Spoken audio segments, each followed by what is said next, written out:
কখনো কি ভেবেছেন রুকুতে কেন আজিম পড়েন, সিজদায় কেন আলা?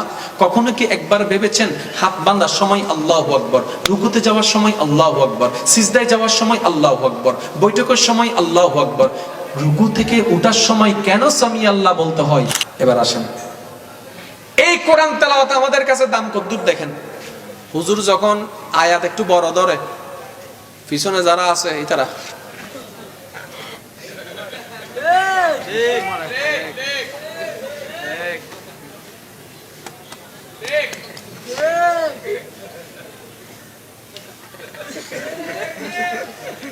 হুজুর নামাজ যাতে শেষ করছি, হুজুর এখন হুজুর সুইচটা কেন হন? আমি আমার অবস্থা বলি না, আমি আমাদের অবস্থা বলেছি। তাহলে কোরআন পড়া মানে আল্লাহর সাথে কথা বলা, সেটার কোনো মূল্যায়ন আমাদের কাছে কেন জানেন? কোরআনকে আমরা জেনেছি, বুঝি নাই। এবার আসেন যুব সমাজ ভাইরা, নবী রাহমাতুল্লিল আলামিন বলছেন, হে আমার উম্মত, তোমরা যখন নামাজে সিজদায় যাও, তোমাদের কপালটা জমিনে লাগে না, রবের দরবারে গিয়ে লাগে। আচ্ছা, আপনার বিবেকে বলেন তো, এর চেয়ে দামি আর কোন জায়গা হতে পারে? এর চেয়ে দামি কোন মর্যাদা হতে পারে? কিন্তু আফসোস আমাদের জন্য, সেই দামি সিজদার মধ্যে যখন ইমাম যায়, তিন তাসবিহকে যখন একটু লম্বা সময় নিয়ে প্রেম নিয়ে পড়ে, পিছন থেকে মিস কল আসে, তার মানে হুজুর আমারটা শেষ হয়েছে, আপনারটা শেষ হইলে কমতিটা কোথায়? শ্রদ্ধার সাথে বলছি, শেষ আলোচনা, নামাজ, কোরআন, ইসলাম জানার দরকার আর নাই, যথেষ্ট জেনেছে, এবার বোঝার দরকার আছে। আরেকটু জোরে বলেন, কিসের দরকার? আমার যুবক ভাইরা আমার কথার সাথে একমত হন কিনা আপনারা দেখেন। প্রথম হচ্ছে জানা, তারপর হচ্ছে বুঝা, তারপর হচ্ছে করা। সিরিয়াল কি ঠিক আছে নাকি ভুল হয়েছে? যদি বলি জানা আর করা, বেজাল আছে? বেজাল? জোরে বলেন না বেজাল। লবণের কাজ কি? জানা আছে। চিনির কাজ কি? জানা আছে। মশলার কাজ কি? জানা আছে।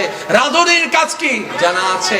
গরম পানির কাজ কি? জানা আছে। তো জানা থাকলে একটা কাজ করেন না, মাঝে মধ্যে যে দেশ বহুকল হতে গোসা করে জামাইরে, তুই রাঁধো বই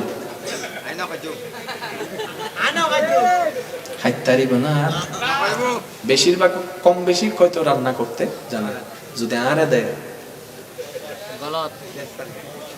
বরবাতির নহব তো লবণ আছে তো, বউ বলতেছে লবণ দিছি, মশলা দিছি, রাঁধতে পারেন না কেন?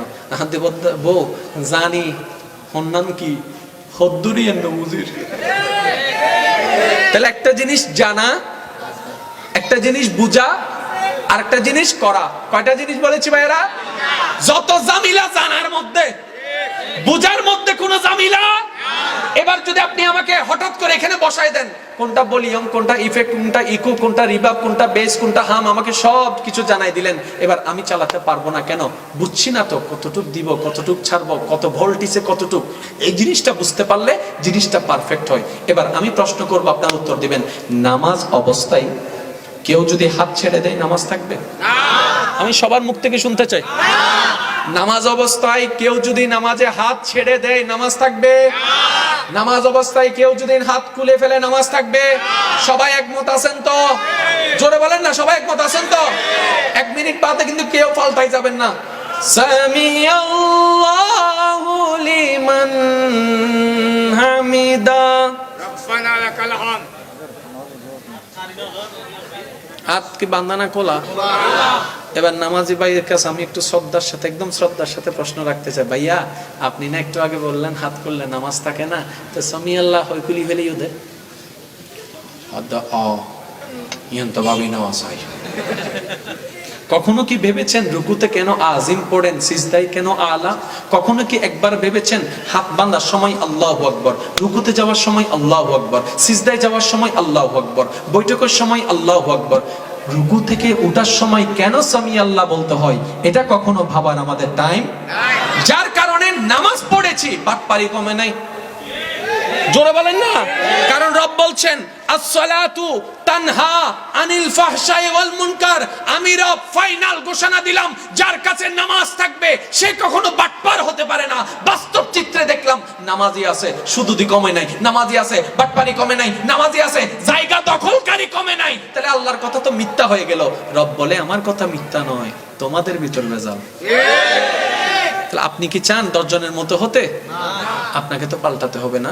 সেজন্য আমি অনুরোধ রাখবো, জানা যতটুকু জেনেছেন আলহামদুলিল্লাহ, এবার জিনিসগুলাকে নিয়ে একটু গবেষণা করেন। ওয়াল্লাহি রবের প্রেম যেদিন আপনার অন্তরে স্থান পেয়ে যাবে, আপনি সেই দিন থেকে পাক্কা মুসলমান হওয়া শুরু করবেন। সুবহানাল্লাহ।